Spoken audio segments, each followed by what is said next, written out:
Hello friends, last video में हमने पढ़ा था टाइप्स ऑफ मेजरमेंट। तो रिवाइज कर लेते हैं हम कौन कौन से थे types of measurement. Linear measurement, angular measurement, radial measurement और प्लेन सरफेस मेजरमेंट। अब ये बताइए आप मुझे, मेजरमेंट आए कहाँ से, ये क्या होता है। जैसे मान लो आज हमारा भारत है, पाकिस्तान है, चीन है, अमेरिका है, जापान है।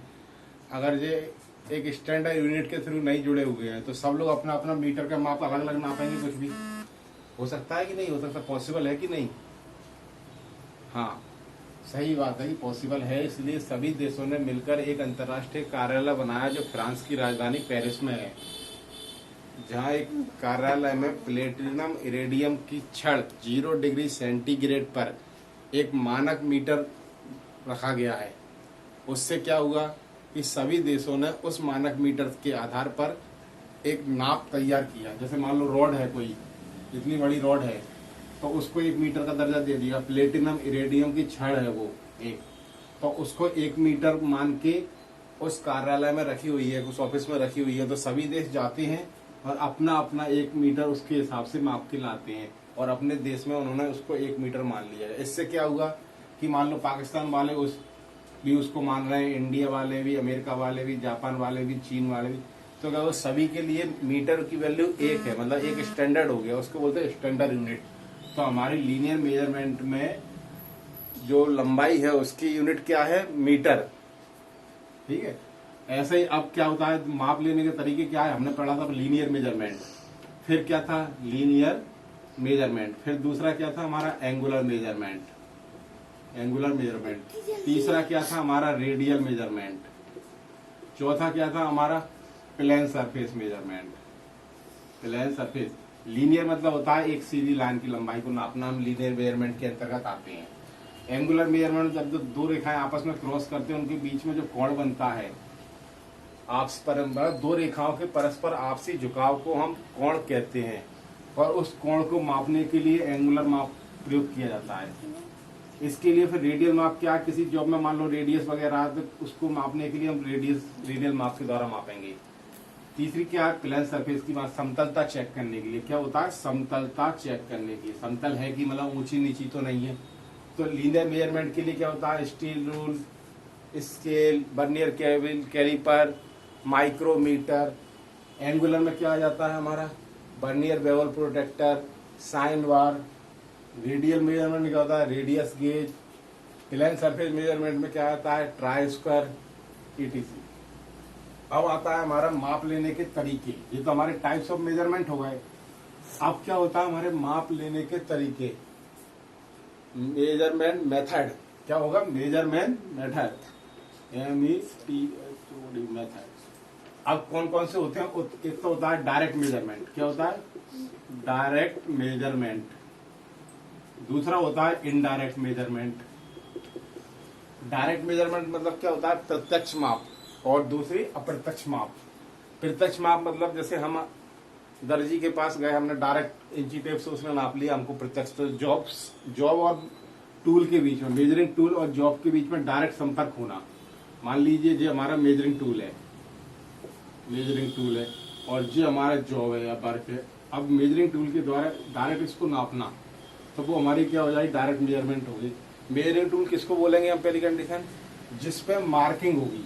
जैसे स्टील रूल पे हमारी मार्किंग होती है, आपने देखा है, 2 3 4 5, 1 2 3 4 5, ऐसा होता है ना, ये स्टील रूल होते। तो इस पर मार्क बने हैं। तो कोई अब जॉब, मान लो जॉब नापना है हमको, मान लो इसकी हमको लंबाई नापना है, तो यहाँ से लेके यहाँ तक नापेंगे तो ये 1 सेंटीमीटर हो गया ना। तो जी क्या डायरेक्ट मेजरमेंट है। अब कोई चीज ऐसा जॉब आता है कि मान लो राउंड जॉब है। क्या समझिए आप, राउंड जॉब है। राउंड जॉब मतलब क्या होता है, गोल। ठीक है, अब हमें यहाँ से अगर स्टील रूल के द्वारा नापेंगे तो जरूरी है कि वो सेंटर से नापे हमारे स्टील रूल, नहीं है जरूरी, पॉसिबल नहीं है। तो उसके लिए हमें क्या करना पड़ेगा, उसके लिए कैलिपर का प्रयोग करते हैं। किसका प्रयोग करते हैं बेटा, कैलिपर का। तो अब क्या करेंगे, पहले इस कैलिपर को हम इस जॉब के दोनों तरफ लगाएंगे। मान लो जॉब हमने इधर फंसा दिया, तो इससे जॉब की लंबाई मालूम पड़ गई कितनी है। फिर इस कैलिपर को हम क्या करेंगे, वापस जाके स्टील रूल पे चेक करेंगे। तो फिर ये क्या होगा, जॉब और डायरेक्ट मेजरिंग टूल के बीच में एक दलाल का काम करेगा, क्या होगा, मीडिएटर। तो ये क्या होगा, इनडायरेक्ट मेजरमेंट। तो दो प्रकार होते हैं, डायरेक्ट मेजरमेंट और इनडायरेक्ट मेजरमेंट। आजकल कई कई किताबों में तीसरा प्रकार भी दे दिया गया है। तीसरा प्रकार किस तरह का, कंपैरेटिव मेजरमेंट।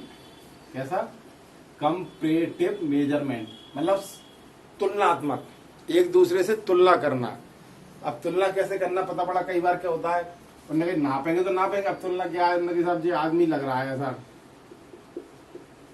ये औरत हो गई, और ये क्या हो गया, उन्होंने कहा आदमी हो गया, ये आदमी हो गया। तो अब तुलना करें इसमें क्या अंतर है, इसमें जुड्डा है, इसमें जुड्डा नहीं है, इसकी नाक लंबी है ना, तो जो तुलना करना है, तो ये क्या होगा, कंपैरेटिव मेजरमेंट। तो हमने सबसे पहले क्या पढ़ा था, मेजरमेंट में टाइप्स ऑफ मेजरमेंट, मेजरमेंट कितने प्रकार के होते हैं। फिर मेथड, टाइप्स ऑफ मेथड कि मेजरमेंट के प्रकार कितने होते हैं, मेजरमेंट नापने की विधियां कितनी है, डायरेक्ट मेजरमेंट, इनडायरेक्ट मेजरमेंट। ठीक है, अब मेजरमेंट का मानक कहाँ रखा गया है, प्लेटिनम इरेडियम की छड़ फ्रांस की राजधानी पेरिस में ताप और बाट के कार्यालय में 1 मीटर की रॉड एक रखी हुई है 0 डिग्री सेंटीग्रेड पर। उसके आधार पर सभी देशों ने अपने यहाँ मानक मीटर बनाया गया है। इसीलिए क्या हुआ, सभी जगह स्टैंडर्ड मानक मीटर पहुंचा है। तो जो हम मीटर यहाँ माने इंडिया नापेंगे, वही मानक मीटर पाकिस्तान में होगा, वही मीटर इधर होगा। इसका फायदा क्या होगा, जैसे कोई चीज इंडिया ने बनाई और इंडिया ने बोल दी जो मेरी 2 मीटर की लंबी है, तो अगर पाकिस्तान में वो 2 मीटर एक्चुअल होगा तो उसके लिए काम किए, पता पड़ा पाकिस्तान इसको 2 मीटर मान रहा है, मान सकता है कि नहीं, सब चीज मान सकता है तो, लेकिन नहीं, अगर ऐसा मानेगा तो खेल खत्म हो जाएगा उसका, हमारा जॉब उसके कोई काम का नहीं रहेगा। इसलिए क्या होगा, सब एक स्टैंडर्ड यूनिट के थ्रू बंधे हुए हैं। ये जो स्टैंडर्ड आता है उसके ISO स्टैंडर्ड बोलते हैं उसको, उसके सब थ्रू बंधे हुए हैं उसको। ठीक है, अब मैं आपसे एक बात कहना चाहता हूँ, मैं धीरे धीरे आपको मैं 2-4 डेमो क्लास दूंगा, फिर कुछ दिनों बाद रेगुलर क्लास चालू करूंगा।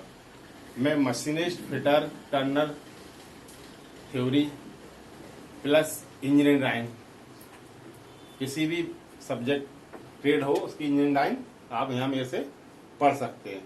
इंजीनियरिंग ड्राइंग भी काफी इजी है, मैं आपको सभी चीज इतनी आसानी से बताऊंगा कि आप भी कहोगे कि सर कैसा इंजीनियर, जैसे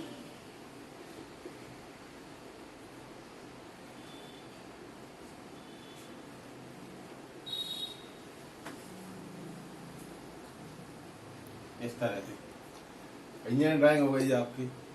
मैं आपको बिल्कुल ऐसी चीज पॉइंट बताऊंगा कि आपको करने में कोई दिक्कत है। अच्छा, मेन चीज क्या है टेक्निकल लाइन में, अगर आप किसी चीज के फिगर को बनाना जानते हैं, फिगर आपको बनाना आ रहा है, तो जरूरी नहीं है आपके पास वर्कशॉप उपलब्ध हो। कई ITI वगैरह वर्कशॉप उपलब्ध नहीं रहती, लेकिन फिर भी हमको कोई चीज समझना पड़ती है। कई चीजें, हर मशीन तो अपने पास उपलब्ध नहीं रहती, हर ITI में हर मशीन तो उपलब्ध नहीं रहेगी, लेकिन हम उसको फिगर के द्वारा बहुत आसानी से समझ सकते हैं। और धीरे धीरे आपको मेरे संग पढ़ने बहुत मजा आएगा, और मुझे भी आप लोगों के संग बहुत मजा आएगा। तो आप एंजॉय कीजिए मेरे क्लासेस को, फिर आप मुझे कमेंट में भी बोलें, लाइक भी करें और सब्सक्राइब करें, जिससे मुझे आपका पता पड़े कि आप किस ढंग से मेरे से पढ़ना चाहते हो, उस ढंग से पढ़ाने को तैयार हो। जैसे मेरे स्टूडेंट रहेंगे वैसा मैं रहूंगा। ओके गाइस, मिलते हैं कल। Okay bye.